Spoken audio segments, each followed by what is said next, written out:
Okay, so here is how to write a counterclaim paragraph. I'm just going to run you through an example of a counterclaim paragraph that I wrote that shows exactly what I'm expecting of you. So the stance that I took for the example is that AI should not be used in schools. An example nuance thesis statement would be, although AI offers more personalized learning, that's the counterclaim, AI should not be used in schools because it reduces human interaction, lessens learning, and can contain inaccurate information. So those are your claims that you have already written. You've already written body paragraph number 1, 2, and 3, and you got those claims out of the way. So now we're focusing on the counterclaim. The counterclaim paragraph shows the other side of your argument, the nuance in your argument. Okay, that's why it's called a nuance thesis statement, because you're addressing the other side as well. So this is the layout of what you have. You guys probably already have your citations, okay? So for your first citation, you need some kind of evidence that supports the idea of the counterclaim. So for this one, I talked about how AI offers more personalized learning. That would be a benefit, a reason why people would want it in schools. So I found a piece of evidence that says AI can help you tailor your content to individual student needs and learning styles based on AI-driven analytics that give you insight into student performance and learning trends. And then I correctly cited it. There is not an author, so I went ahead and did the title inside of quotation marks inside of those parentheses, and then the period after the in-text citation. And then you'll go through normal, and then your second piece of evidence, your second citation is going to be when you refute.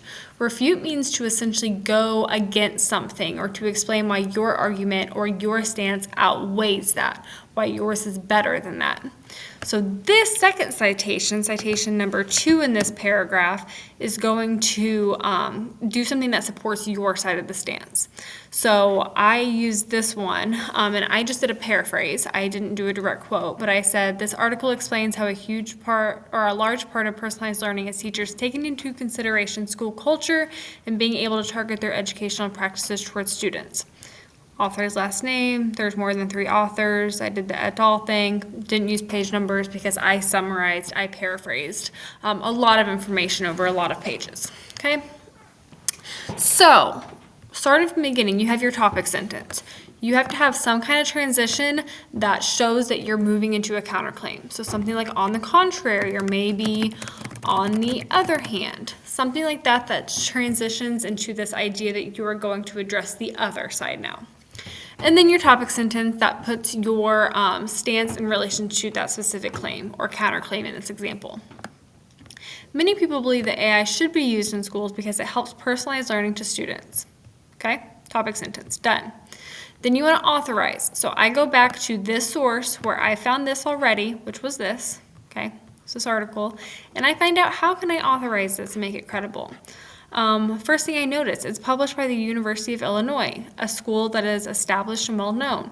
So more specifically, it was published by their College of Education.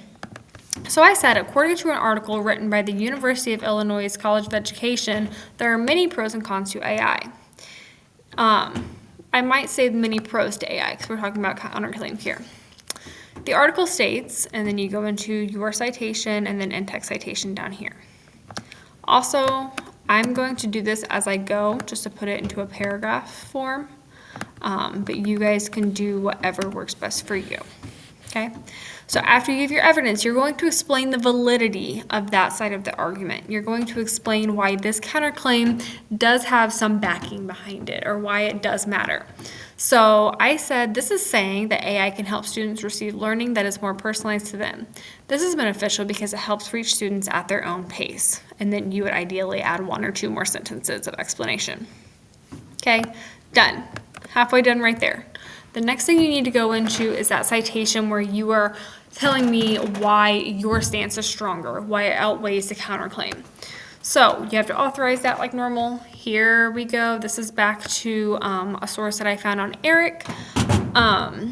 I went ahead and authorized it by using the journal it was published in. So it was published in the Middle Grades Review. That is a journal that is established. And we can assume that it's probably relevant to the idea of education because middle grades, right? So I said, however, the however transition helps indicate that we're moving on to another idea. However, as written in an article published by the Middle Grades Review, personalized learning can be better if it comes from teachers. And then you have your evidence. This article explains how a large part of personalized learning is teachers taking into consideration school culture and being able to target their educational practices towards students. Correct citation. Okay. Next thing you have to do, you have to go in and explain that to me. So, again, I really like having this being the start of the first sentence after evidence, putting it into more simple terms, telling your readers what that means.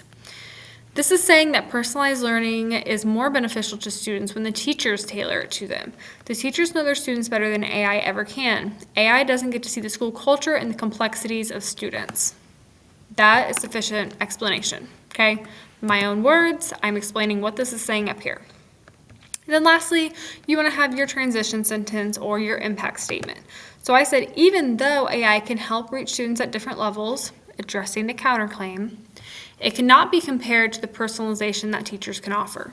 And then showing how I refuted that and how I showed that my stance outweighs the counterclaim.